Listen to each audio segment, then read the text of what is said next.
October 25th, Dokdo Day in South Korea. Dokdo is an island in the East Sea and South Korea's easternmost island. To this day, Japan has claimed ownership of the island, but there are South Korean soldiers stationed on the island, and it's only accessible from South Korea. Recently, the dispute over this island has been overshadowed by other issues between Seoul and Tokyo, like wartime forced labor victims' compensation. So, to commemorate this day, we're connecting with Doug Bandow, a senior fellow at the Cato Institute. Good evening to you as you're in Virginia. Hello there. So, Japan's continued claims over the island have been overshadowed recently, as I've said. Other sensitive issues between the two countries have taken the spotlight. Is this matter still relevant to bilateral relations for the two countries? Yes, the island dispute is kind of a constant irritant. It is not as important at the moment as the court cases and some of the other issues, but it remains an issue that comes up again and again and causes problems between the two countries.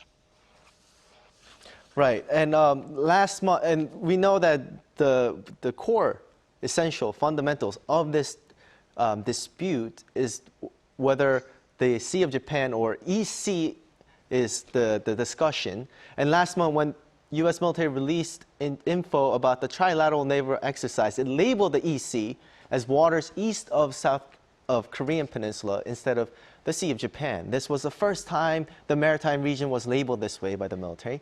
What was the thinking behind the U.S. military decision to refrain from calling it the Sea of Japan? Well, it's a very unusual way to refer to that body of water.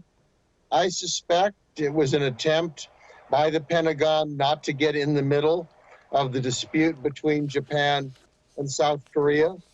The Biden administration would love to see these two countries get closer to one another and probably doesn't want to get in the middle of a name dispute.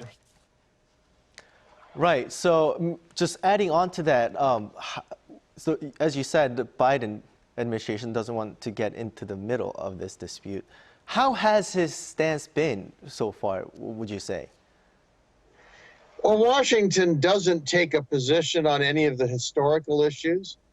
What it does argue is that South Korea and Japan have so much in common and share an interest in dealing with both North Korea and China, that there is an overriding interest for Seoul and Tokyo to find an accommodation. So Washington is going to be pushing that and using its influence as it can to try to move both countries forward. From an American standpoint, the security of the region is the most important issue for all of the countries involved.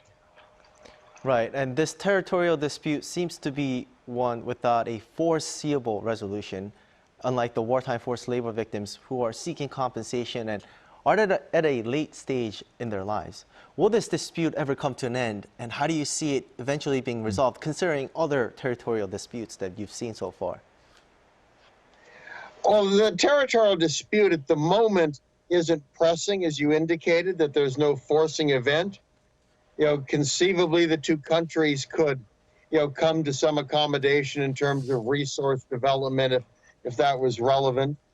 I think what's most important is solving the legal cases, because those do have a forcing event. If those were solved, it would be easier for both Japan and the Republic of Korea to be able, I think, to set aside an issue like the island dispute.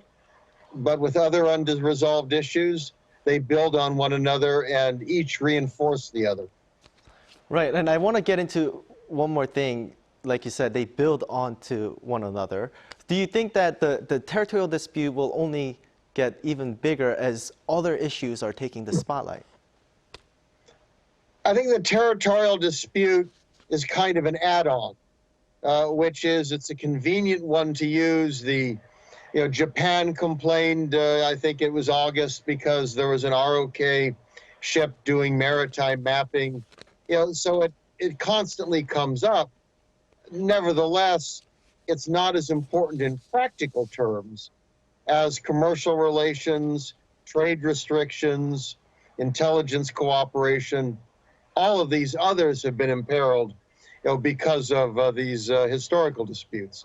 So those really are more important. Right, and there's just way too many things for us to talk about in a short term between South Korea and Japan. Well, thank you so much again for joining us this morning and afternoon for you, and hope to speak to you again soon. You're welcome. Take care now.